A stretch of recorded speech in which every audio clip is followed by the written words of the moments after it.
spend wastefully at the expense of seniors waiting for surgeries, homeowners struggling with heating costs, or, Mr. Speaker, children who are faced to deal with the burden of the NDP education cuts. Mr. Speaker, a federal NDP member of the Parliament has criticized the federal Conservative Party for their political advertising and went so far as to suggest that the federal Conservative Party repay the taxpayers of Canada. So my question to the Premier, will the Premier commit to identifying all the advertisements that are partisan and political in nature and direct the NDP party to give the money back to the people of Nova Scotia? Honourable the Premier. Well, Mr. Speaker, I can commit to do that because there are none.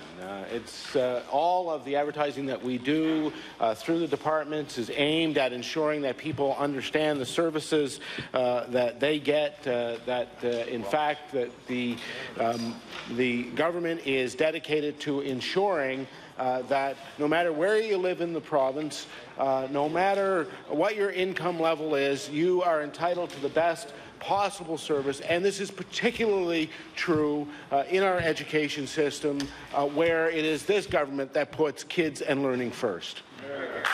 The Honourable Leader of the Progressive Conservative Party. Thank you, Mr. Speaker. Mr. Speaker, the Emera and Nova Scotia Power released their first quarter 2013 profit results yesterday. Under the NDP's so-called rate stabilization plan, Emera's profits are up 41% to $115 million. Nova Scotia Power's profits are up 6% to $63 million. Under the NDP, Mr. Speaker, Emera has been helped by special NDP legislation to force the UARB to approve the Maritime Link within 6 months. They gave approval to Nova Scotia Power to go ahead with the Maritime Link even before UARB approval, and the NDP continues to support their guaranteed return on their profits, Mr. Speaker. So I'll ask the Premier, why has the NDP gone so far out of its way to guarantee such a huge financial windfall to Emera when so many Nova Scotians are struggling to pay their power bills? Honourable the Premier. Mr. Speaker, I know that every time the Leader of the Conservative Party stands up and tries to ask a question like that, which is dripping with irony, and you must leave a vacant space in them, Mr. Speaker, because, of course, it is the Conservative Party that privatized Nova Scotia Power. It is the Conservative Party that for 10 years continued to propagate the conditions under which the increases in power which we've seen in this province have continued to perpetuate. It was they that tied us, along with the Liberals, to be fair, to the fossil fuel markets, which guaranteed the increases that we see. It is this government, Mr. Speaker, that is trying to ensure that Nova Scotians get the fairest possible rates, Mr. Speaker. It is us who are trying to ensure that the politics is taken out of power and we allow the best possible rates for consumers. Leader of the Progressive Conservative Party on his first supplementary. That's pretty funny. Mr. Speaker, the only irony here is that the Premier tells Nova Scotians they have turned the corner, but the only ones that have turned the corner in a good way are the shareholders of Emera under his government. That is the sad irony that Nova Scotians see today. While Emera's earnings grew by 41%, no other Nova Scotian has enjoyed such success under the NDP. In fact, average weekly earnings for everyone else have flatlined, growing 1 full percentage point less than the Canadian average, while Emera's earnings go up by 41% and Nova Scotia Power's by 6%. My question to the Premier is, why does he guarantee growing profits for Emera while standing idly by while average Nova Scotia earnings stagnate? Honourable the Premier. Well, Mr. Speaker, the opposite is actually true. The reality is that the increases in power that we see are related directly to the Conservative economic policy that was there for a decade. We're changing that policy, but you know, the electricity grid, the generation that we have in this province is what it is when you come into power, and it takes time for us to be able to rebuild that kind of an energy supply. That's why we need initiatives like Muskrat Falls. It is the Conservative energy policy which led to the increases you see.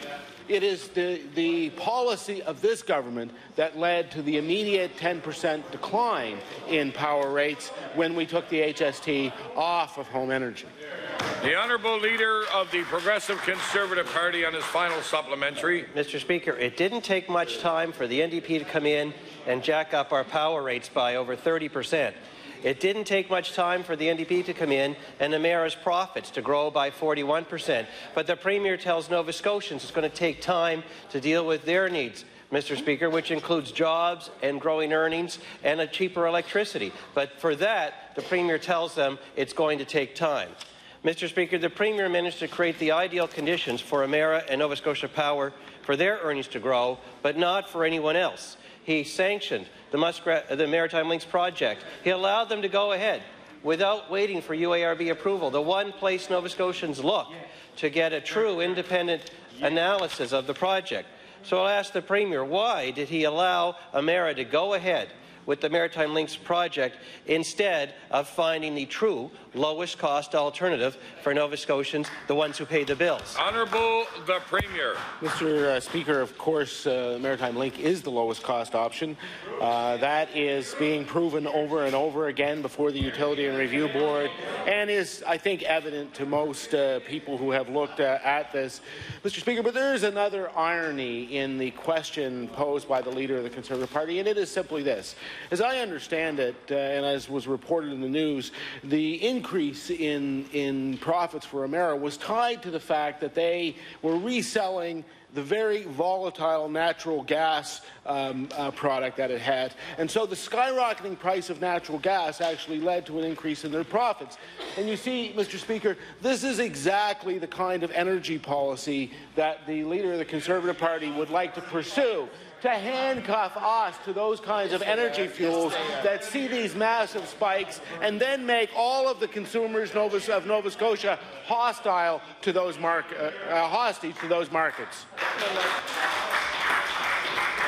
The Honourable Leader of the Official Opposition. Mr. Speaker, yesterday we learned that Nova Scotia Power's parent company first quarter profits soared to 53%.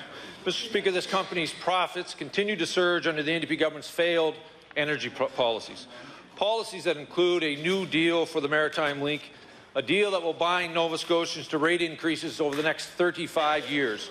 So my question to the Premier, why is the Premier so satisfied to allow Nova Scotia Power and Emera to expand their energy monopoly on the backs of Nova Scotia ratepayers? Honourable the Premier. Thank you, Mr. Speaker. You know, the energy policy of the province is to pursue a number of different kinds of initiatives in order to make sure that consumers in this province get the lowest and fairest rates. We want a proper energy efficiency program that will allow people to cut their consumption and therefore bring the actual cost of their energy down. It's to get off of fossil fuels, not only because they cause greenhouse gas emissions, but also because they are extremely volatile. And we have seen over the last number of years that because of Liberal and Conservative energy policy, we have faced these spikes in the cost of electricity. And instead, move to energy sources that have stable, long-term cost curves that allow us to be able to predictably predict what the cost will be in the years ahead. This is good energy policy. This is reliable energy policy. This is secure energy policy, Mr. Speaker, and that's what we are pursuing. The Honourable Leader of the Official Opposition on his first supplementary. Mr. Speaker, one thing we know, it's good for Emera, Mr. Speaker. Many Nova Scotians are questioning whether it's good for Nova Scotians, Mr. Speaker. Mr. Speaker, in the last 4 years, Mr. Speaker, power rates have increased by 30%. And the NDP have legislated, Mr. Speaker, another 3% increase next year. Mr. Speaker, the Premier likes to pat himself on the back for removing the provincial portion of the HST off home heating, but at the same time, the NDP added a tax to every power bill in the province of Nova Scotia. So my question to the Premier, will the Premier explain to Nova Scotians why he champions Nova Scotia Power and supports their every move, but won't stand up for ratepayers in the province? Honourable the Premier. Mr. Speaker, the Leader of the Opposition is right about one thing. It was this government that took the HST off of home energy which is the only time it led to an immediate 10% decline in the price of electricity. Mr. Speaker, it is because we have delivered to Nova Scotians not only that particular program, but, Mr. Speaker, we moved out of government Efficiency Nova Scotia so that it could be an independent, arm's-length organization delivering to Nova Scotians the most efficient way to consume the power that they must consume and save themselves money, Mr. Speaker. So Nova Scotians managed to receive from that program $100 million in savings, Mr. Speaker, $100 million, which, if the Liberals had their way, Mr. Speaker, would simply be added on to the bills of ordinary Nova Scotians. Mr. Speaker, we object to this, and thank goodness they are not the government. The Honourable Leader of the Official Opposition on his final supplementary. Mr. Speaker, they removed the HST before they increased it by 2%, so it was actually an 8% reduction, Mr. Speaker, not a 10%. But, Mr. Speaker, on a new question, Mr. Speaker, this government has been sitting on $58 million transfer, Mr. Speaker. You want me to ask a third one, Mr. Speaker, or can I go to a new question? Mr. Speaker, this government has been sitting on a $58 million deferred federal contribution that was transferred to the province through the social housing transfer, Mr. Speaker. Meanwhile, in March 2013, 1,777 families, 2,518 seniors were on a wait list for public housing. So my question to the Premier, why do these families and seniors have to sit on a wait list for housing while the government sits on $58 million of federal money? Honourable the Premier. Thank you, Mr. Speaker. Although the Leader of the Opposition understands that there are transfers, he doesn't obviously understand that they are restricted transfers, which means they can only be used for specific program initiatives. What we have done, Mr. Speaker, is we have developed a multifaceted plan for housing in the Nova Scotia, the creation of Housing Nova Scotia, leveraging the portfolio of the Nova Scotia Housing Development Corporation so that we will, over the next 10 years, put more than $500 million into building various kinds of affordable housing alternatives for people right across the province, Mr. Speaker. This will be one of the most visionary programs with respect to housing in the history of this province. The Honourable Leader of the Official Opposition on his first supplementary. The social housing transfer, the total amounts transferred coming from CMHC over the next 10 years, plus the deferred federal contribution, equals $470 million. This government is committed, Mr. Speaker, to $500 million to its housing strategy over the next 10 years. The numbers are pretty close to one another, Mr. Speaker. Mr. Speaker, my question to the Premier: in the Housing Money Act, is the money for the housing strategy actually new money, or is it money that Nova Scotia is going to receive anyway under the 1997 agreement from our federal partners? Honourable the Premier.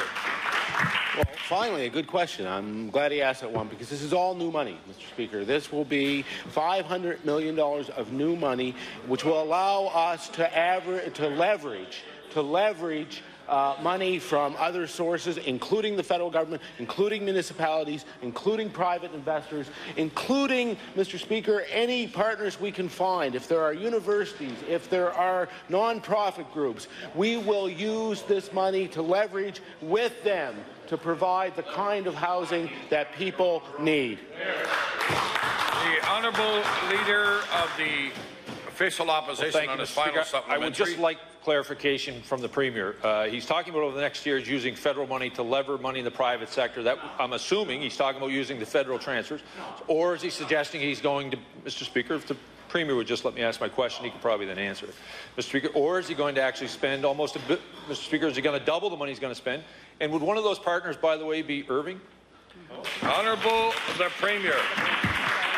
Mr. Speaker, I understand that the Leader, this is very complicated for the Leader of the Opposition, and that he doesn't have any experience in dealing with these kinds of things. But the way that program spending works is that we have a Nova Scotia Housing Development Corporation. They have a very extensive loan portfolio. We're actually able to leverage that portfolio to take money out of it, new money, which will then be used to leverage the federal money from other money out of the province's portfolio. That's right. He's getting it now. I'll speak slowly, Mr. Speaker. The reality is that money.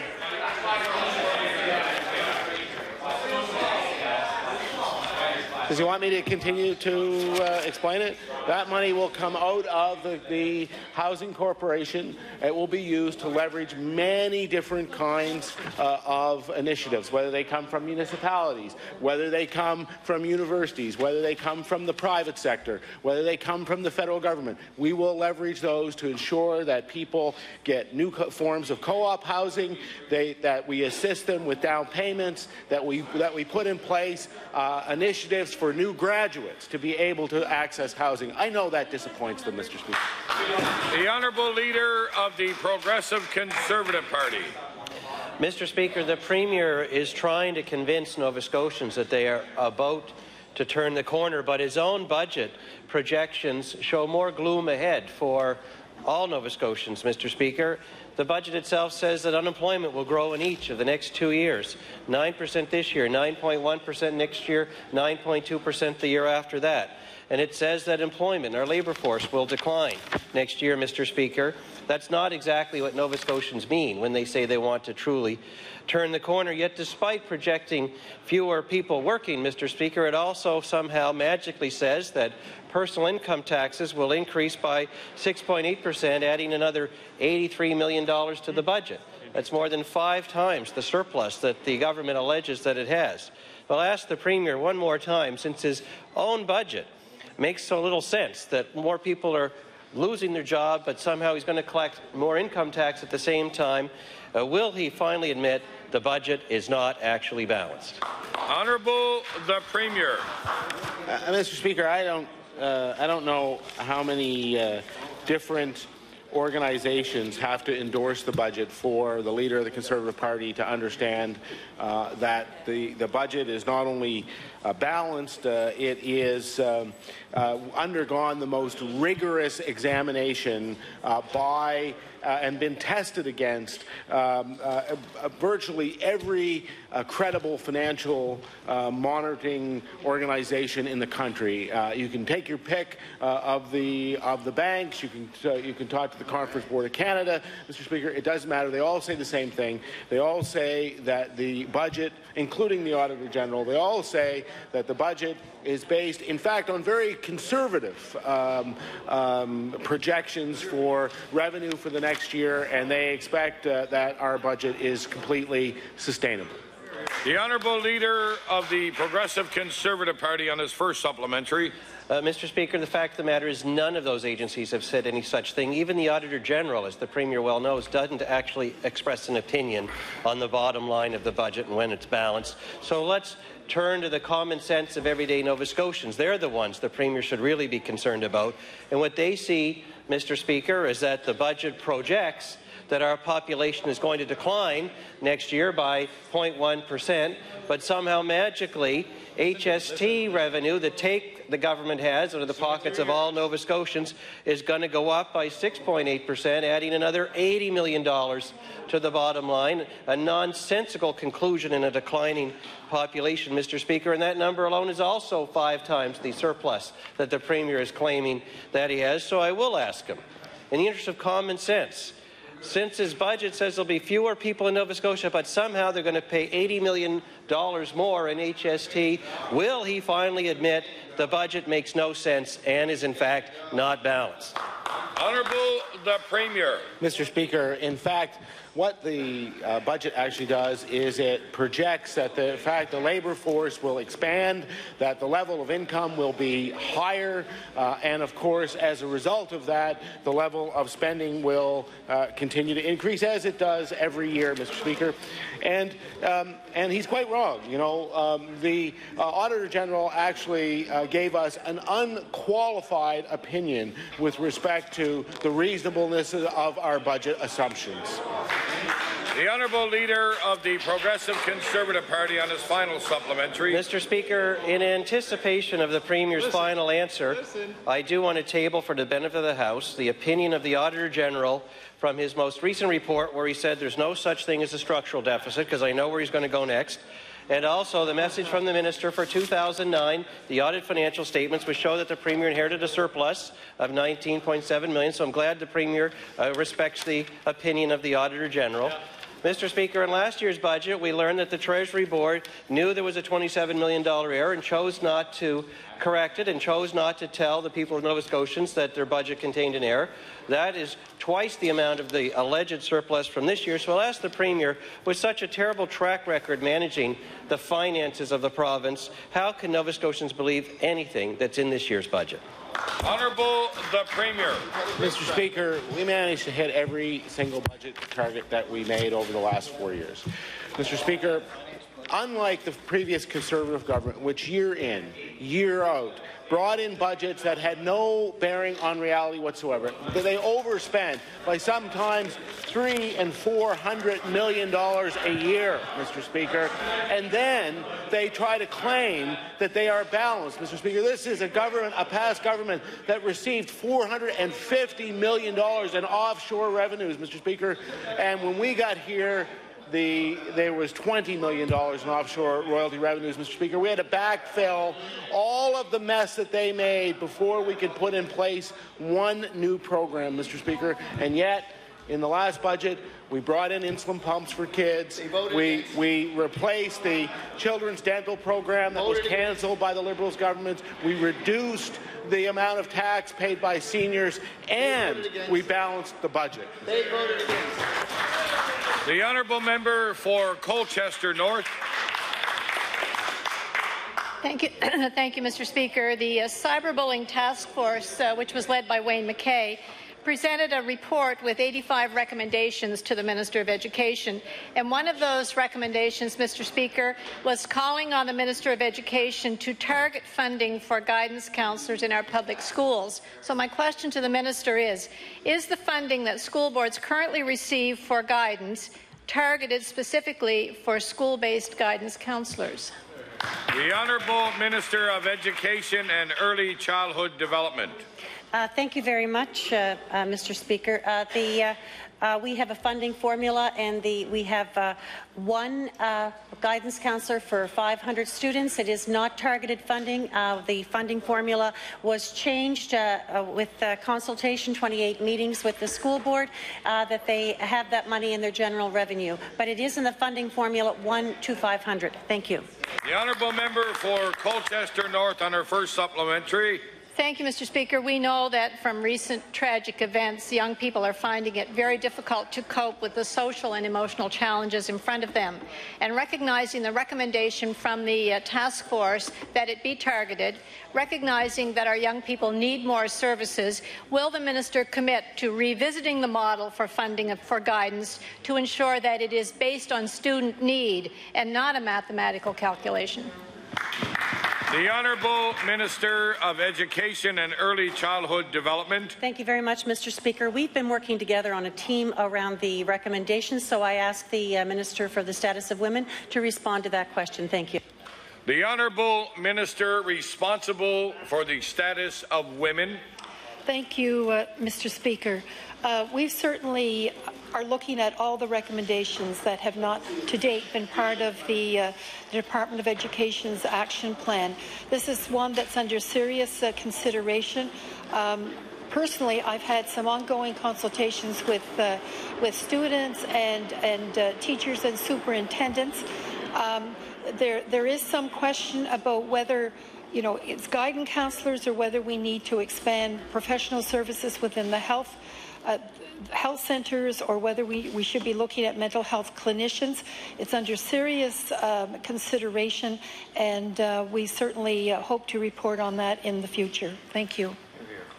The Honourable Member for Colchester North on her final supplementary. Thank you, Mr. Speaker, and my apologies. I forgot that file was taken from the Minister of Education. So my question to the new minister is, will the minister get information from the Department of Education staff that speaks to the effectiveness of comprehensive guidance in our schools?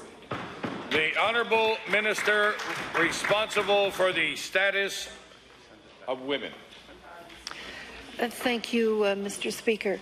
I just want to assure everyone that that the relevant departments, including the Department of Education, are very much a part of the ongoing daily work of the Action Team on Sexual Violence and Bullying. And certainly they are providing expert advice and ongoing consideration and background information. So they are very much a part of our go-forward planning. Thank you. The Honourable Member for Argyll. Thank you very much, Mr. Speaker. My question to the Minister of Energy. The NDP have a history of ignoring their own timelines and extending them as they see fit. In 2009, the government made it law to report emergency room closures annually to the House. 18 months elapsed between the 2010 report and the 2011 report. The NDP believe it's acceptable to ignore their own law and take as much time as they want on ER accountability report, but they refuse to give a $1.5 billion energy project the appropriate amount of time for review. So my question to the Minister of Energy, why do the Minister and his colleagues think that it's okay to ignore their own timelines, but you'll extend the UARB, or you will not extend the UARB review of Muskrat Falls? The Honourable Minister of Energy. Thank you, Mr. Speaker. And certainly the process that's underway at the present time with the Utilities and Review Board is a very important process, and an important decision will be coming down later this year on whether the people there feel that the process is the best for the ratepayers of Nova Scotia, and will determine whether opportunity there not only for Muskrat Falls power, but also to look at additional power from at market rates and additional power from other sources. So the UARB process, I believe, is very transparent, and we are waiting for the results of that review, and all the evidence will be tested, all the cross-examined by the experts, and in the end, an informed decision will be forthcoming. The Honourable Member for Argyll on his first supplementary. All right, so I guess it's okay to extend other things, except for this one. Nova Scotians wait more than a year to get an MRI in this province. Seniors in Cape Breton are waiting up to 3 years for placement in a long-term care facility. More than 1 year after this government's physician resource plan was introduced, ERs are still closing, and Nova Scotians are still waiting to find their own family doctor. This government makes Nova Scotians wait for everything, Mr. Speaker. But they will rush the Muskrat Falls through the process before anyone can say whether the $1.5 billion project is the best option. So, and I mean, you guys can fight it out on who answers the question, whether the Minister of Health or the Minister of Energy can answer this one. But why do the Minister and his colleagues think it's okay to ignore their own timelines and keep people waiting for health care, but will not extend the UARB review of Muskrat Falls? The Honourable Minister of Energy. Thank you, Mr. Speaker, and certainly we remain confident in the UARB process, and we remain confident that the Muskrat Falls Maritime Link is the lowest cost option for ratepayers in this province, and the process is unfolding as it should be, and it's going to give Nova Scotia a great opportunity not only to have hydroelectricity for Newfoundland and Labrador, but really opens up opportunities for us to look at other renewable sources like wind power and tidal power and sustainable biomass. It will help intermittent sources to be balanced by the firm source of energy from Muskrat Falls. The Honourable Member for Argyll on his final supplementary. Thank you very much, Mr. Speaker. Not only does this government have a bad track record of ignoring their own deadlines, but they also have a bad record of knee-jerk decisions as well that hurt Nova Scotians. The government released a scathing report on Talbot House last year, which damaged an innocent man's reputation and led to the closure of the recovery house. It took more than a year for the NDP to realize what a mistake that was. Nova Scotians can't afford to have this $1.5 billion project be a mistake, and the NDP can't afford to ram it through the review process. And as much as I think the answer for the Minister of Community Services would be entertaining, my question to the Minister of Energy, does the Minister believe, or does he intend to add the Muskrat Falls to their list of bad decisions made in haste? The Honourable Minister of Energy. Thank you, Mr. Speaker. Nova Scotia, this government has a policy of renewable energy, of green and clean and renewable energy, not only for Muskrat Falls, but for many other renewable sources in this province. Unlike past governments, Conservative governments, that have lived in the past, have relied on one single source of energy, like coal. And as I said before, stop being such a Luddite. The Honourable Member for Colchester North. Thank you, Mr. Speaker. My question through you is to the Minister of Health. The 2012 annual report of the Nova Scotia breast screening program shows 11 fixed sites for the digital mammography units across the province. So this provision provides an opportunity to increase screening capacity at those sites, and that's something that we all are very proud of and happy to hear. Unfortunately, that report also indicates that there will be a reduction from 3 to 1 for the mobile units. 30 stops for this unit will be part of the provincial digital mobile route. But there are only 24 stops that are on the current schedule for 2013. So my question to the Minister of Health, could the Minister explain why the communities of Glooscap, Eskasoni, Indian Brook, Pictou Landing and Waikagama were included on the list of stops for 2013 but have been left off the schedule for 2013? The Honourable Minister of Health and Wellness.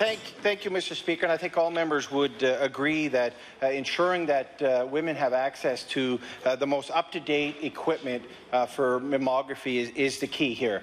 So that's why there's been a process in place.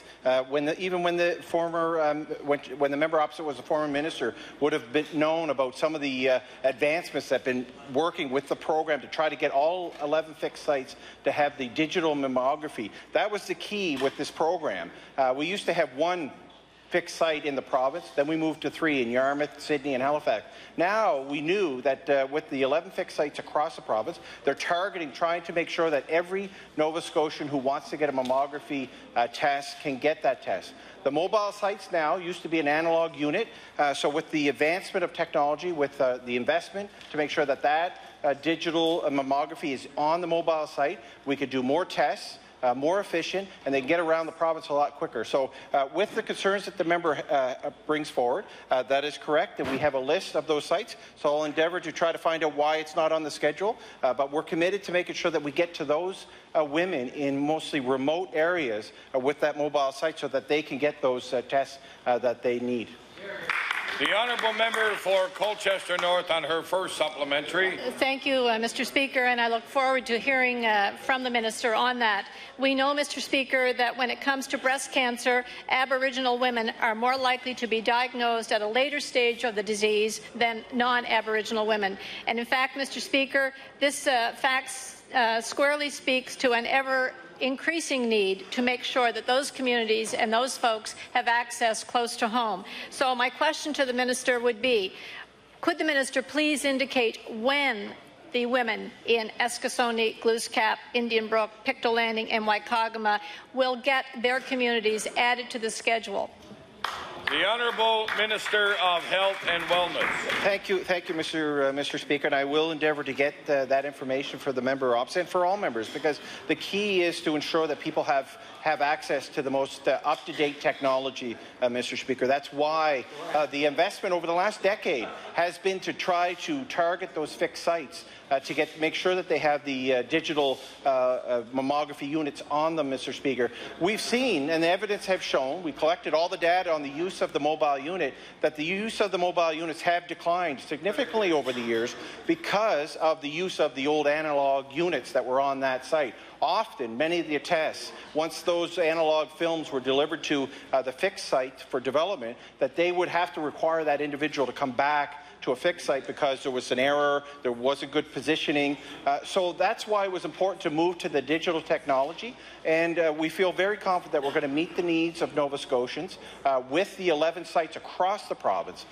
We have the one number that anybody can call so that even if someone's from Cape Breton, they might be at a conference in Halifax, they they could call that 1-800 number and request to get in and get tested here in Halifax if that's their choice. So I want to ensure that all women in the province, no matter where they live, have access to the most up-to-date technology and as close as we can to their home.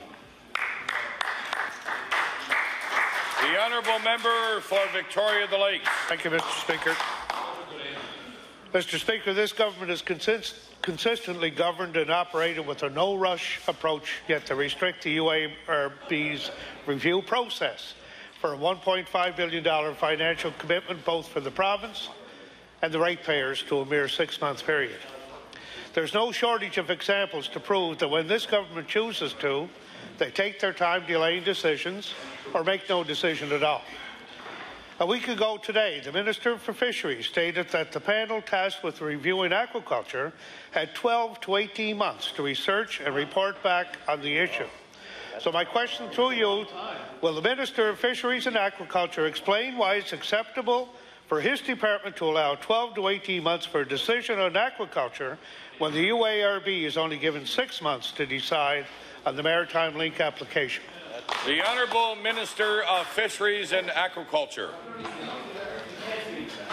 Thank you very much, Mr. Speaker. And to the member opposite, unfortunately, the member opposite had years of time to develop an aquaculture strategy.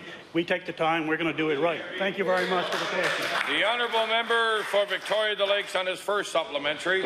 Thank you, Mr. Speaker. Let's try someone else. The fracking review process has dragged on for over 2 years now with no end in sight. When announcing this review would be extended, this government made a point of citing numerous expert reports that were published that needed adequate time to review, including the 2001 Sierra Club Atlantic study, 2011 reports from the Canadian Association of Petroleum Producers, Duke University, the U.S. Department of Energy, and the U.S. Environmental Protection Agency. Given all of this additional research, the government has recently decided to again postpone their fracking review until 2014. So my question to you, to the Minister of Natural Resources, would he explain why it is acceptable for his department to allow additional review time for a complex matter involving numerous research reports, yet the UARB has only been given 6 months to review the even larger, more complex matter involving thousands of pages of expert testimony, the Maritime Link application? Minister of Natural Resources.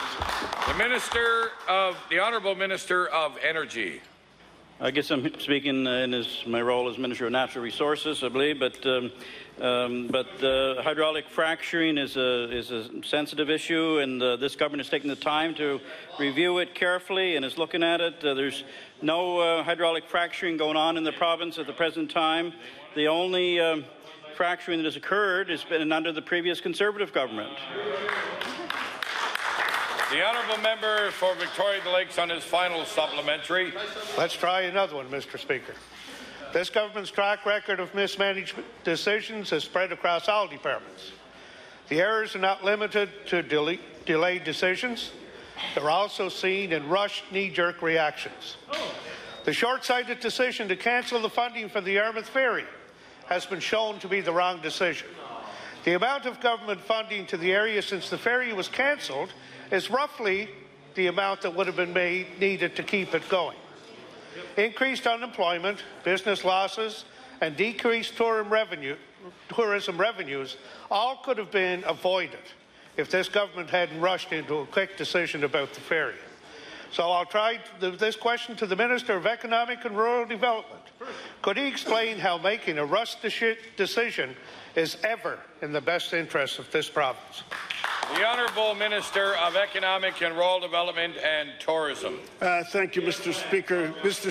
Mr. Speaker, with respect to the subsidy around the ferry, I think it's common knowledge that the question around the ferry and around the subsidy had been around for years. Mr. Speaker, it's not a decision that we made lightly. We put a lot of thought into the decision. It was a tough decision, Mr. Speaker. It's also common knowledge that since 2001, Mr. Speaker, the ridership with respect to the ferry had been on a steady decline. By the time a decision was made respecting the ferry, the ridership was down by over 75%, Mr. Speaker. Mr. Speaker, economics certainly played a significant role. Since the decision around the ferry, and one of the things that we've always tried to do and continue to do with respect to the Yarmouth and the entire Southwest region, is we want the Southwest region, and I'm sure that the people that live there want it to become a destination, Mr. Speaker. They want it, and we want it, a place that people are going to go. They're going to go there by choice. The honourable member for Preston. Mr. Speaker, women in the Preston community face similar challenges as do women in rural and remote communities throughout Nova Scotia. Accessing health care services is directly related to the ability to access transportation. And when tough decisions need to be made, preventative health care that is only available outside the community is oftentimes ignored. In order to deal with the day-to-day pressures of trying to make ends meet, could the Premier please tell us why the Preston was left off the 2013 mobile breast screening schedule? Honourable the Premier. Mr. Speaker, one of the things that we're very proud of is that we have increased access for women across this province, not only to a faster breast screening, but also to new technology, which means that the work that is being done is done more quickly and with greater accuracy. So this was done. This work was done in conjunction with the Canadian Breast Cancer Society, who recommended the approach that is being followed and endorsed the approach being followed by the Department of Health and Wellness. Mr. Speaker, I'm sure, or at least I would hope, that the member for Preston would not suggest that those who work so hard to ensure that women get the services that they need would somehow try to disadvantage one community over another. The honourable member for Preston on his first supplementary. Mr. Speaker, I'm going to table a Chronicle Herald article dated January the 6th, 2001, with a headline which reads as follows: NDP irked province cutting Preston a mammogram services. In fact, the quote in the article is from the former NDP health minister and states, the reason the clinic is going to Preston in the first place is because in the area that has been identified as high risk for breast cancer and a low take-up in mammography. And to the Premier, if the breast cancer screening unit is so important to the NDP, then why were they when they were in opposition, why did they not do everything possible in their power to ensure that Preston was on the mobile schedule for 2013? Honourable the Premier. Hard to believe, really. Hard to believe. He's using a 2001 article. He must be using it doesn't seem to. I'll give that back to you so that you can do whatever you like with it. Mr. Speaker, 2001, when technology was completely different, we are investing literally millions of dollars in new technology in order to provide better services. And, Mr. Speaker, one of the sites that has this new technology is the Dartmouth General Hospital, Mr. Speaker. As you know, it is the hospital that also serves the Preston community. Yeah, that's right. The honourable member for Yarmouth. Thank you, Mr. Speaker. Last week, the Minister of Advanced Education and Labour refused to answer my question around this government's position on an independent NASCAD. We realized that NASCAD had some financial issues. They put together a plan to address those. But the problem is that this government's continued actions are prohibiting NASCAD from reaching some of their financial goals because it's impacting fundraising, and recruitment, because people don't know if that institution is going to exist anymore. So my question to the minister is, will the minister tell the members of this House why this government is so intent on forcing NASCAD to merge with another institution and lose its independence? The Minister of Labour and Advanced Education. Nothing can be further from the truth, Mr. Speaker. We've invested over $17 million into that institution. There's people that are in this House that have graduates and are proud graduates, Mr. Speaker. I don't know where that member is getting his information, but it's wrong. The honourable member for Yarmouth on his first supplementary. I'm getting this information from the coalition that has put themselves together to defend the independence of NASCAD. There's a reason why they did that. This government has, despite what the minister says here, I don't know where he's coming from. This government's actions have been from one point of view, and that is to get rid of NASCAD and its independence and merge it with another institution. That's clear to everybody. If that's not the case, then will the minister say today on the record that he is committed to maintaining the independence of NASCAD and supporting our creative economy and our arts community in the province of Nova Scotia? The Honourable Minister of Labour and Advanced Education.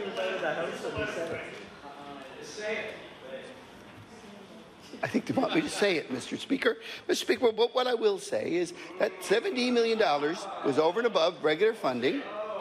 Mr. Speaker, I don't know. Did Dinner disagree with that group over there? I don't know. But I'm going to tell you, Mr. Speaker, we're committed to NASCAD.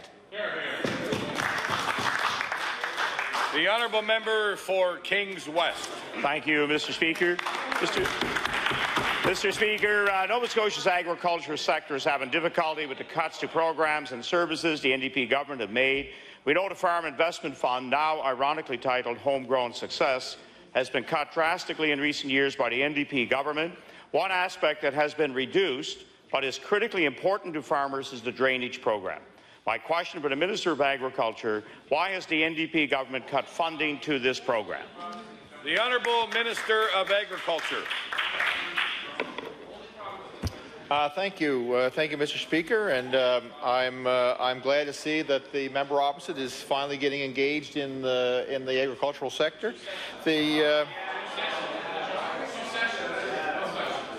First of all, I want to remind the member that that last year Stats Canada indicated that Nova Scotia was the only province in the country where the number of farms was growing. Mr. Speaker, the relationship I have with the Federation of Agriculture and with farmers as I move around the province, Mr. Speaker, the issue of this program is one that I would have to say is almost never asked about. Matter of fact, the only people who ask me about this program really are people who actually do the work, that the subsidy applies to them when they do the contracts. So the actual farmers on the ground who need the service, I hear very little from them. I have made a commitment actually to the industry that after this year of balance, if it's possible in the 14-15 budget, that I would put money back into that program for both tile drainage and for land clearing, Mr. Speaker, and I stand by my commitment to them. I said I would do it, and if it's possible to do it, I'm going to do it. The honourable member for Kings West on his first supplementary. Well, thank you, Mr. Speaker. If the minister hasn't heard, he's going to be hearing, because I spoke to the Federation this week, and the funding for the programs may not be available until June. So, Mr. Speaker, June is simply too late for farmers and producers. Mr. Speaker, why is the minister taking so long to release program funding to farmers in the province? The Honourable Minister of Agriculture. Yeah, that is a really good question. The member, I think, would be aware that when we came into government, we were tied to the suite of programs under Growing Forward. That was a funding agreement between the province and the federal government that was signed by the previous government, And I got to say, you know, I'm not going to knock them on the quality of the programs. The industry, I think, by and large, was fairly receptive to them. We've tried to make some tweaks in that as we negotiate it going forward too, which is the next 5-year suite of programs. That has taken a bit longer than we actually wanted. Last year we signed the multilateral agreement, all ministers in Whitehorse, and so it's just only recently that I was able to put my signature on the documents for the bilateral, which was Nova Scotia's individual negotiation on programs specific for Nova Scotia. So that really has dragged this process a little further along. We really would have liked to have had this done February so that when we get the budget passed, the program material could be ready to go. But it looks like that's going to be early June, I think, if we're lucky. We're hoping to get it done by then. But that'll make it later than we anticipated, Mr. Speaker. The honourable member for Richmond. Mr. Speaker, access to a family doctor is essential in rural Nova Scotia. The recent closure of Dr. Ben Boucher's office in Port Hawkesbury has left thousands of patients without a doctor, and the doctors that remain are not accepting new patients.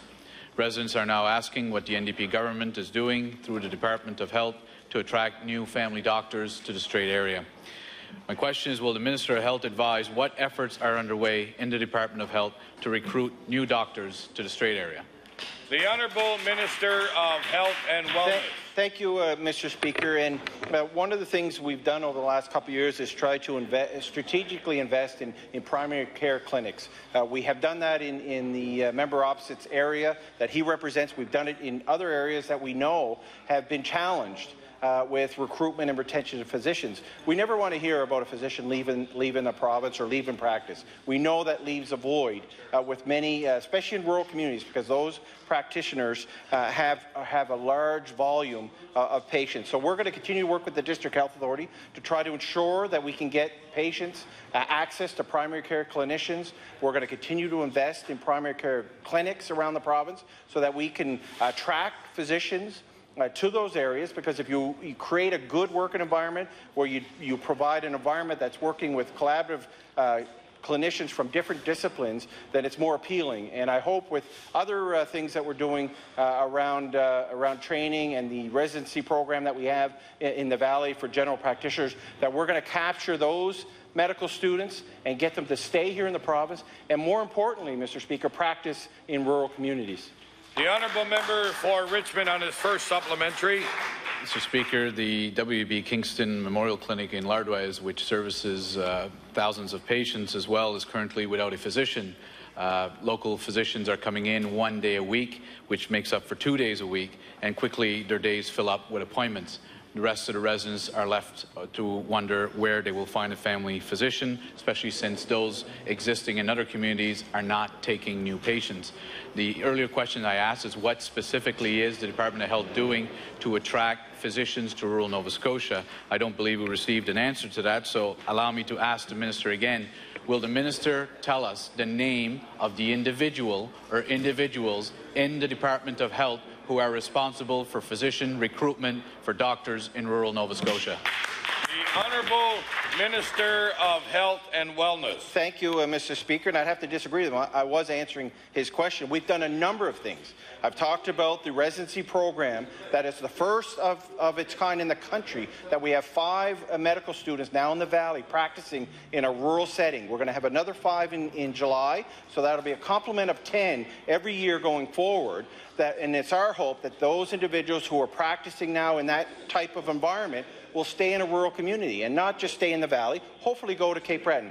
We've changed the policy of government to invest in smaller primary facilities, Mr. Speaker. We're investing money in his riding to ensure that we have an environment that will attract a physician to come to that area of the province, Mr. Speaker. We have a physician resource plan, something the province has never had in the history of the province, Mr. Speaker, and that gives a snapshot of where we need to work on and who do we need to attract to certain parts of the province. I know there's a lot of interest around the physician resource plan from our medical students at Dalhousie, which is a promising thing, Mr. Speaker, so that we can hopefully get some of those physicians into rural areas, especially in rural Cape Breton. The honourable member for Argyll. Thank you very much, Mr. Speaker. Thank the Deputy Premier there. I don't know if he was just excited to hear me or not.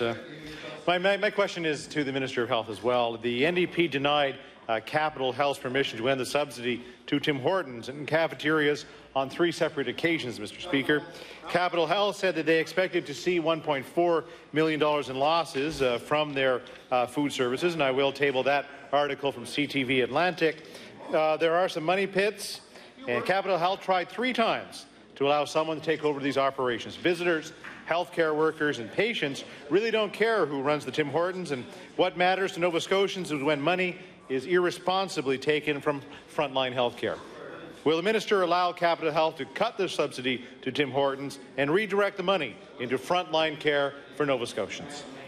The Honourable Minister of Health and Wellness. Thank you, Mr. Speaker. I think what Nova Scotians care about is how you treat people. And what the member opposite is asking is that we go after the lowest paid workers for Capital Health and get rid of them and pay them even less, Mr. Speaker. We're not going to do that.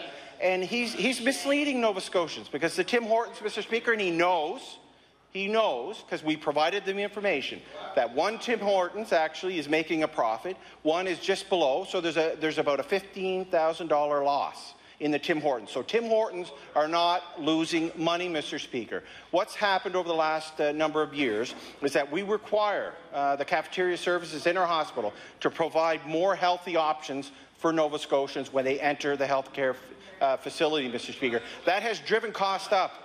And it's difficult, and we're trying to work with the District Health Authority to bring that cost and manage that cost so that people who visit the hospital have good choice and a healthy choice in the cafeteria service, Mr. Speaker. But most importantly, we're going to treat those workers fairly, and I think that's the most important thing. We're continuing to work with the District Health Authorities to try to manage their costs, and this is one of the areas we're working on with them. The honourable member for Argyll on his first supplementary. Thank you very much, Mr. Speaker. And he knows from the beginning of that question that I said that the $1.5 million in losses is from their food services, which includes, and a part of it, as Tim Hortons. Capital Health spokesman John Gillis said the $1.5 million that they lose from Tim Hortons and food services is coming from health care dollars that are better spent elsewhere. The government announced $2 million to reduce wait times for knee and hip replacement. How much earlier could we have done that, and for how many more people? The NDP commissioned a $1 million study to examine aging infrastructure at Capital Health. How could $1.4 million have improved those facilities? The government purchased 216 patient beds for $2 million. So how many more beds could we have had for the $1.4 million being wasted? Nova Scotia Surgery received $1 million from Capital Health to perform 379 day surgeries in 9 months. That money could have paid for another 400. Does the minister see the damage his government's wasteful spending is having on the healthcare system? The Honourable Minister of Health and Wellness. Thank you, Mr. Speaker. And the one thing I can say is the member opposite, when he was minister, didn't tackle any of these hard issues, Mr. Speaker. When we came into government, we knew that we had to try to harness the healthcare budgets. We needed to ensure that it was sustainable going into the future. It wasn't sustainable when we took over in 2009, Mr. Speaker. Costs were running away from us. So we've worked hard with the district health authorities to reduce health administration costs, one of the highest in the province under the former government, one of the highest in the country under the former government, Mr. Speaker, to below the national average now. Just so the member and Nova Scotians know, the loss for the Tim Hortons was about $12,000. We know there was a loss. We're working with them. We're working with them to try to make sure one made a lot of money and one lost a little bit. So what we're talking about is the cafeteria services, and we provided information to the House and to Nova Scotians. It's decisions we made. Yes, we made the decision to change the policy to ensure that there's healthy choices at the cafeterias in our hospital, Mr. Speaker. That has increased the costs, and we're trying to get a handle on that, and I think that was the proper policy to change. The honourable member for Argyle on his final supplementary. Thank you very much, Mr. Speaker. Healthcare money needs to be used for healthcare services. Our comprehensive healthcare system is something that Nova Scotians take pride in. Taking money from healthcare to spend on food services, Mr. Speaker, is not the business our health authorities should be in. The government should re-examine their priorities. This wasteful spending in healthcare needs to stop. Will the minister give permission to Capital Health to let go of the financial burden of Tim Hortons and the other food services so that they can use the money for healthcare services that doctors in Lardways, doctors in Yarmouth, or services and other issues here in Halifax can be so important for the healthcare services in Nova Scotia? The Honourable Minister of Health and Wellness. Thank you, Mr. Speaker. Interesting. He's trying to chastise us because we changed our policy to make sure that the food in the hospitals are healthier. Member in his caucus was talking about food for veterans, Mr. Speaker. Every policy we change, we try to make sure that they get the best possible, most nutritious food for all people who enter our healthcare system. And the member opposite who's yelling, he would remember Corpus Sanchez, Mr. Speaker. Corpus Sanchez, $1 million report that went nowheres. They did not act on it, Mr. Speaker. They put it on the shelf. So one of the first things we did was get a local person, not some American company, in to look at the healthcare system. Dr. Ross, a respected person in our province, did the Ross report, and we've acted on that. We have a plan, Mr. Speaker. It's called Better Care Sooner, and it didn't cost us $1 million like the Corpus Sanchez report. The honourable member for Glace Bay. Thank you, Mr. Speaker. Mr. Speaker, veterans in Cape Breton are upset about the closing of the Veterans Affairs office in Sydney. This office saw 825 walk-ins in the last year alone. This closure will mean the loss of 12 local jobs and will force over 2,900 veterans who count on this service to go to the Halifax office. Many of these veterans are seniors or have disabilities and need this face-to-face service, as you know, Mr. Speaker. So my question, has the Premier called on Prime Minister Harper to stand up for veterans and rescind his government's decision to close the Veterans Affairs office in Sydney? Honourable the Premier. Mr. Speaker, we have, along with the other Atlantic premiers over and over again, called upon the federal government to understand the impact of the cuts that they are making in each of our jurisdictions. We did it as a united voice to try and get the federal government to understand that there are actually two aspects to this. One is the fact that they're cutting these jobs, and the other is the fact that they are reducing the unemployment insurance or the employment insurance benefits, which is actually driving people out of rural communities in the majority. Because what it's doing is it's meaning there is not a combination of waged employment and employment insurance benefits that allow people to build a life in rural communities. The honourable member for Glace Bay on his first supplementary. Thank you, Mr. Speaker. People are hopeful that the Premier will call on the Prime Minister to reverse his decision to close this office. I think I know, actually, Mr. Speaker, I know where the Island MLAs stand on this issue. I also know that the leader of the third party has access to the Prime Minister, but has so far remained silent. Maybe if there's a headline in it, he'll be involved, Mr. Speaker.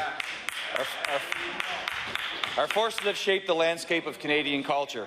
We have asked our veterans to defend our freedoms and democracy time and time again, Mr. Speaker. The least we can do is fight to maintain their local services. And over 2,900 veterans are asking us for help. Maintaining DVA services is more important than arguing over jurisdiction or who pays the bill.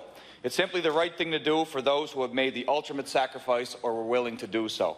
So my question, will the Premier commit to leading an all-party call on the Prime Minister to reverse this devastating closure, and will he outline specific actions he is prepared to take?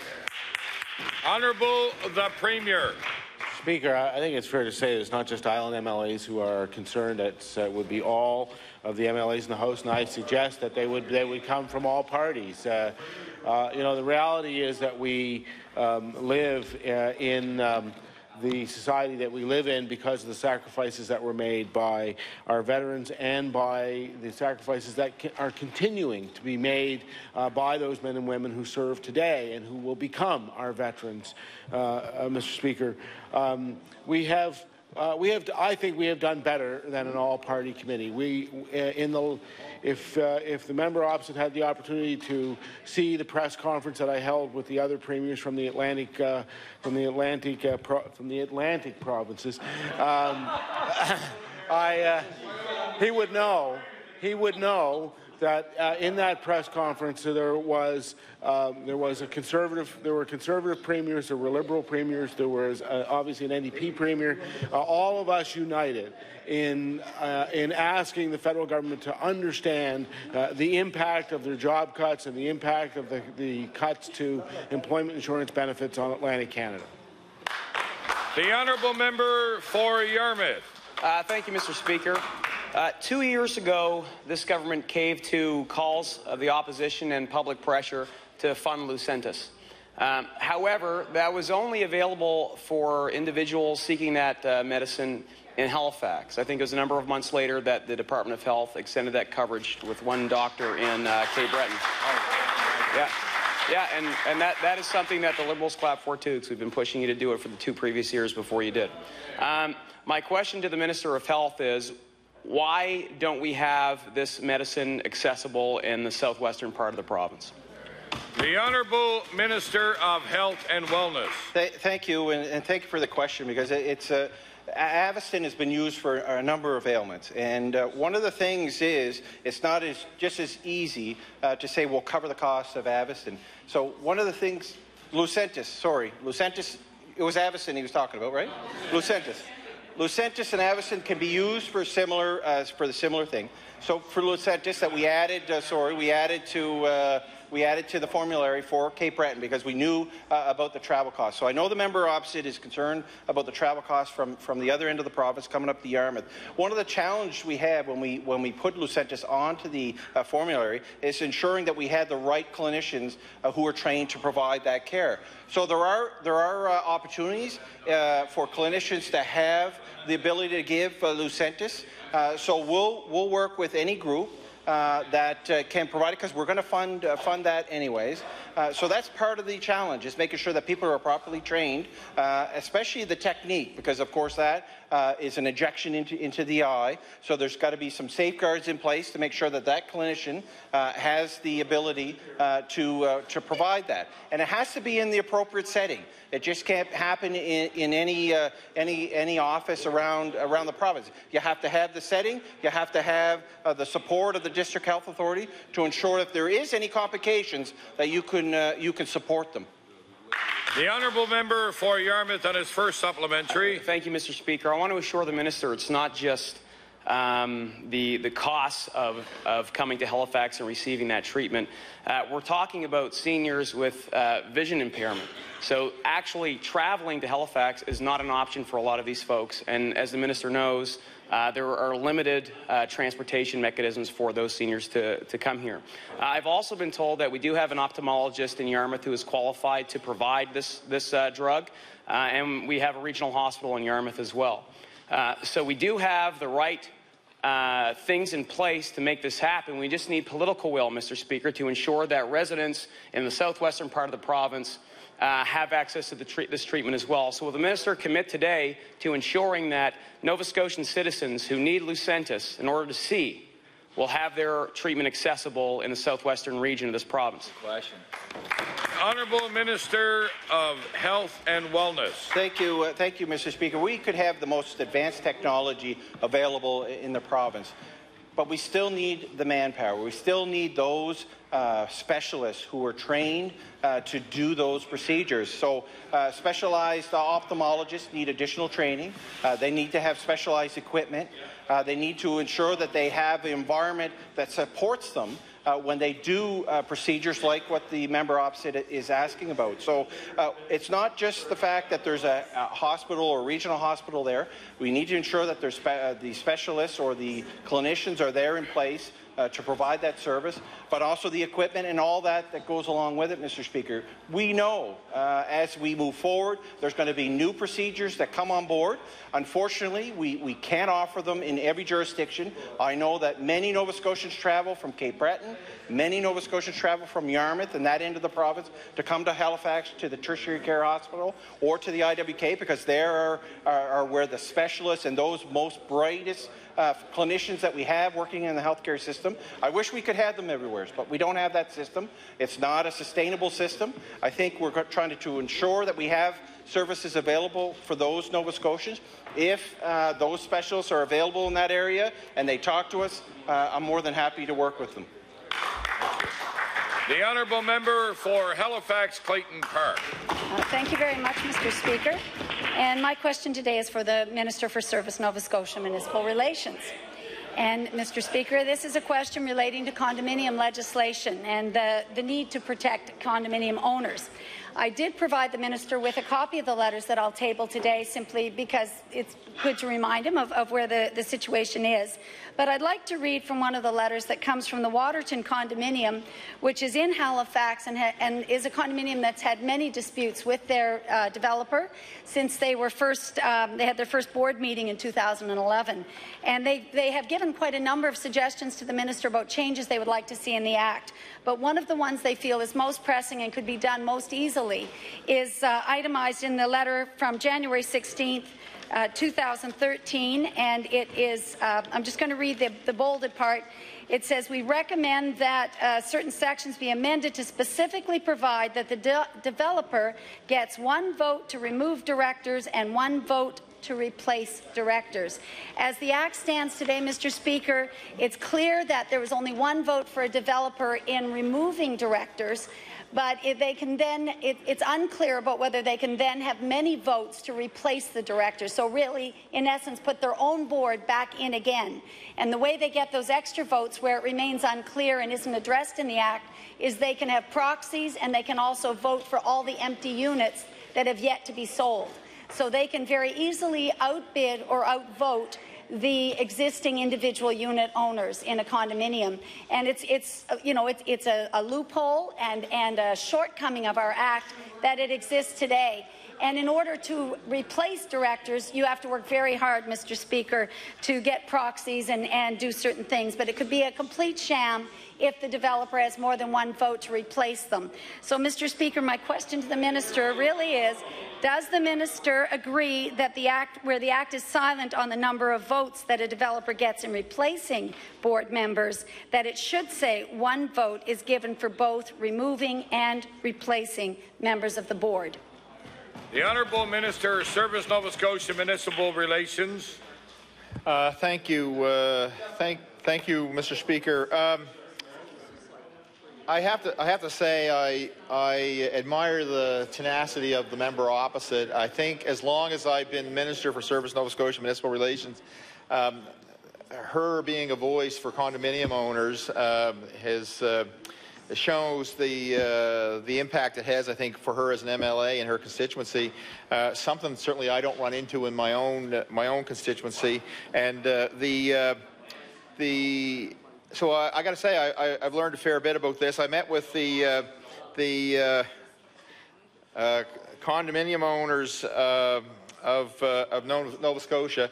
They didn't raise this as a particular issue, but I think I've indicated in my correspondence back to the individual who wrote me that we'd be willing to look at the legislation, the Condominium Act, and actually I think we invited him and others to sit down if they wanted to share their views. I'm not sure if I necessarily have a position one way or another on the exact clause that the member's interested in seeing changed, but I do have an interest in fairness. And if where she has indicated can do that, I'd be quite interested in going there, and I'm more than interested in having a look to see what amendments might make this world better for condominium owners. The honourable member for Halifax Clayton Park on her first supplementary.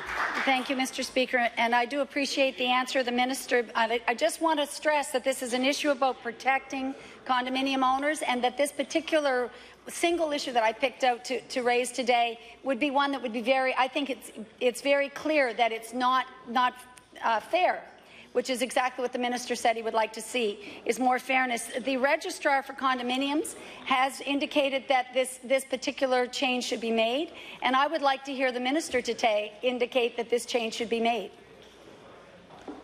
The Honourable Minister of Service Nova Scotian Municipal Relations. Well, I would like to have some discussion with the registrar on this, Mr. Speaker, but I do not hold myself in a position, not digging my heels in to say that I wouldn't be interested in making the change. If it goes to where I think the member opposite, and I know she is concerned about the fairness of this, and I got to say, in the correspondence, if the reality is what the correspondence indicates, then I certainly would have a problem with the way the world exists now in terms of this legislation. So, but I give her my commitment that I'd be willing to look at this, and if it's seen that moving in the direction she would like to see the legislation go, I commit to her that I'd be willing to go there. So. The honourable member for Inverness. Speaker, my question is for the Minister of Justice. Another week has passed while victims of Fenwick McIntosh wait for immediate answers from the Public Prosecution Service about the delays that prevented this important prosecution. My question to the Minister: why didn't the Minister ask the Public Prosecution Service to deliver what it already knew right away? Minister of Justice. Thank you, Mr. Speaker. And I thank the member for the question. I want to just maybe bring an update on the Fenwick McIntosh, because I did have a meeting this morning and discussing and looking at the overall events that occurred. And this matter goes for over 30, 40 years when you look at the total of the incident. And when I look back in the 90s when the public prosecutions first became aware of this matter, that we're asking them to go back now that a certain results came out from the federal court, to go back and examine what's occurred and to give us a report. So in fairness and respect to them and their service, to do that analysis and to look at their files, to form concrete opinions and positions on what occurred and what didn't occur, and to present me with the facts will take some time. As I say, I did have an update this morning on the file overall, and I see the complexities of it, because it not only involves public prosecution, it involves the RCMP, it involves the passport and immigration, it involves the federal government and the federal court in regards to this matter. So it's a matter of getting the facts straight. But I want to assure those individuals that have been harmed in this process that I'm sensitive and I'm aware, and I'm concerned from that perspective, and I will work diligently to try and bring forth their concerns and to address this in a very practical manner. But we need to get a clear picture before we go back to the federal government with what our observations are. Thank you. The honourable member for Inverness on his first supplementary. Well, Mr. Speaker, the victims, for them and the horrible price they've paid, they want to see this matter scrutinized. And the fact that government appears to be delaying that scrutiny is troubling for them, and it causes them to further mistrust government.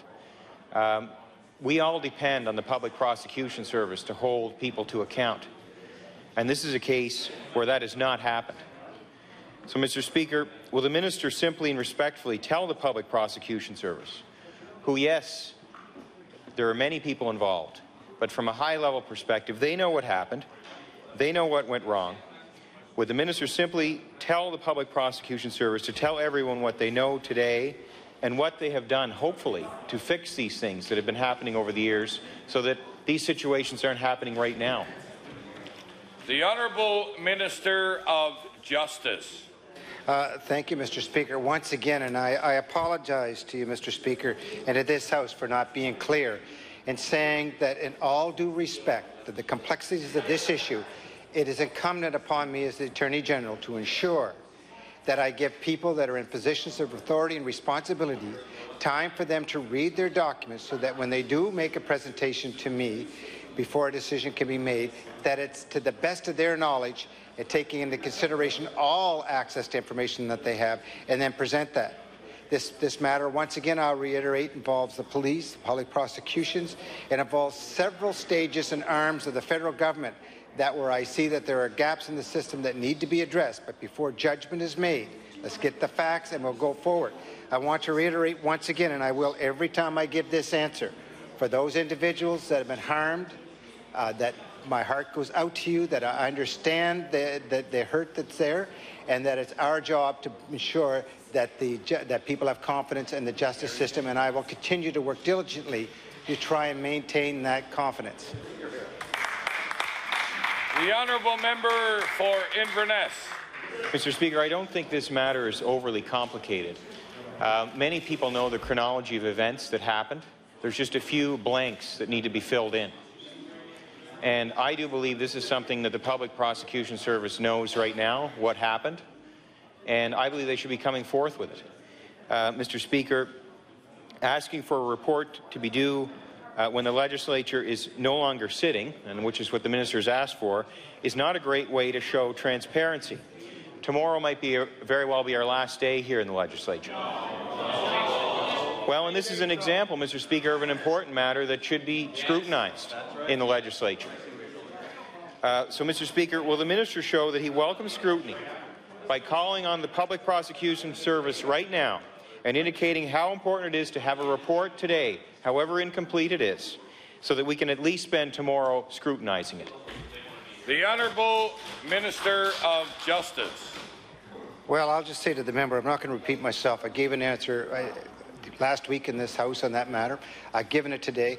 I highly recommend that you get on the phone today, call your federal counterpart, tell them to get on board with this as well. The honourable member for Richmond. Mr. Speaker, as part of the government's 5-year road plan under major construction projects for 2012-2013, it indicates trunk 4 from 0.2 kilometres west of Campbell's Bridge, westerly to 0.2 kilometres west of McNabb's Bridge, 6.1 kilometres. Mr. Speaker, in the department's major construction projects for 2013-2014, it also indicates trunk 4 from 2 kilometres west of Campbell's Bridge, westerly to 2 kilometres west of McNabb's Bridge, 6.1 kilometres. Now, Mr. Speaker, those might sound slightly familiar because they are identical, meaning that the work was not carried out last year, as was told to the residents of Richmond County and all other users of Route 4. It is now May 8, 2013. We still do not have a tender issued for this work. Would the Minister of Transportation and Infrastructure Renewal be kind enough to inform the residents of Richmond County and the residents of this House when and will the tender for this work be called? The Honourable Minister of Transportation and Infrastructure Renewal. Thank you very much, Mr. Speaker, and I thank my friend for the question. I think we've discussed this particular piece of highway construction several times now in the last session and earlier in this session. Realizing the time that's left, I will indicate that the plan for that particular stretch of highway that you talk about, that has been talked about by the member, will be completed this construction season. The tender will go out in time to have that done. That I can tell you is a guarantee. In terms of why it was delayed last year, because it was raised as part of the question, I think I have to indicate what happened there. Last year, when the tender went out, when the plan went out, the estimates that came back were significantly higher than what we had anticipated that piece of work would cost. We therefore went back to the drawing table to redesign that stretch so that we could have it done in compliance with the money that we thought we should be spending on it. That delayed it last year. That was the reason it was delayed last year. Had we pushed hard last year, we could have had it out last year, but I was recalling the very member's complaint that we paved late the year before, and I didn't want to be in the same position where he could complain against us last year. So, in fact, we didn't do it last year. We will get it done this year. Thank you. The honourable member for Richmond on his first supplementary. Well, that's quite the spin to put on what took place, Mr. Speaker, to say the least. Mr. Speaker, the fact is that this is probably one of the most dangerous Mr. Speaker, it's probably one of the most dangerous sections of road in Cape Breton right now, and I'm sure if you've travelled on Route 4 through Hay Cove and Red Islands, you would know that this road is clearly in disastrous condition. It's one where we're just biding time as to when there's going to be a serious accident on that section of road because of the condition of it. Residents were told a 5-year plan. This section would be done last year. It has not been done. The Minister in his answer completely failed to indicate why the tender hasn't been issued yet. He gave excuses for last year. Why it hasn't been issued yet this year is clearly not been answered. So allow me to assist the Minister. If he hasn't been able to get the tender for Route 4 ready, will he at least advise under his asphalt plan for 2013-2014? It does call on the Cape Ogat Road from Low Road southerly 6.1 kilometres. Would the Minister be so kind as to advise when we can expect that tender to be called? The Honourable Minister of Transportation, Infrastructure, Renewal. Yes, thank you, Mr. Speaker. Let me try to answer the first portion of his question first. He's asking what reason there is for delay in getting that tender out. This year we have issued more tenders earlier than we've ever done before. We cannot get them all done at one time. That's not the way the process works. So I want to assure the member opposite and his constituents that the work that he's concerned about will get issued, the tenders will get issued in a timely enough fashion to have that work completed this year. I can't give him a date because I don't know the date yet, but I can tell him that they will be completed this construction season. Thank you. The Honourable Member for Victoria the Lakes. Thank you, Mr. Speaker. Mr. Speaker, cell phone service in the north of Smoky area, especially in the Aspey Bay, St. Margaret's Village and Bay St. Lawrence area, is virtually non-existent.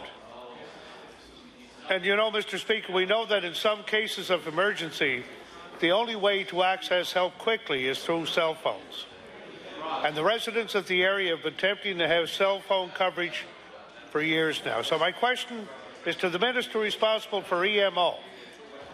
Would the Minister be willing to assist in every way possible to ensure that these residents get the cell phone service they deserve?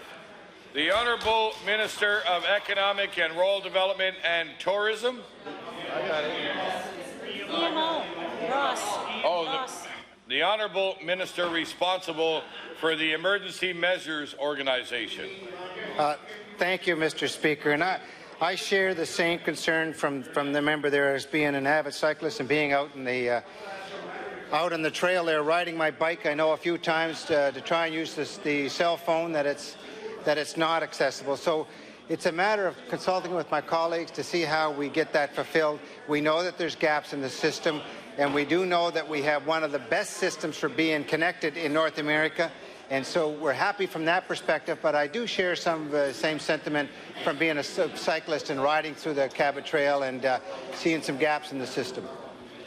The Honourable Member for Victoria the Lakes on his first supplementary. Thank you, Mr. Speaker. Cell phone service is necessary as well for the many tourism businesses in the area. Visitors need to have access to their phones for various reasons, and believe it or not, its existence or non-existence can be a determinant as to whether or not a person visits. So my question to the Minister of Rural and Economic Development and Tourism, will he join with the Minister responsible for EMO to ensure that cell phone service is provided to the residents of the Bay St. Lawrence area. The Honourable Minister of Economic and Rural Development and Tourism. Thank you, Mr. Speaker. Mr. Speaker, a couple of things. And I trust the member of the third party would have been in touch with his federal counterparts in Ottawa with respect to communications throughout Nova Scotia when it comes to cell phone service. I would suspect that, and I will commit to one thing for sure is that I'm always, this cabinet, this caucus, is always eager and willing to collaborate with one another, with our colleagues in a move forward motion. So, look, I'm going to sit down with the good member of the Justice Minister at any time, as I am with all of our colleagues here on the government side of the House. Order, please. Order. The time allotted for oral questions put by members to ministers has expired. Now recognize the Honourable Minister of Health and Wellness on a point of order. Yes, thank you, Mr. Speaker. During question period, we had a couple questions around the mobile mammography, and the breast screening program. So what I want to table for members opposite from Preston, and I know another member asked questions, was the route that the mobile unit was supposed to take place. Preston is on there, and I will endeavour to ensure that I get back to the member opposite of why that is not on wherever he looked at for a route on cable there. Okay. It's not a point of order. It's a difference of facts, and I thank the Honourable Minister for tabling that. But I'll now call on the House Leader for the official opposition to call opposition members' business. Speaker, would you please call Bill number 79? Bill number 79, Government Advertising.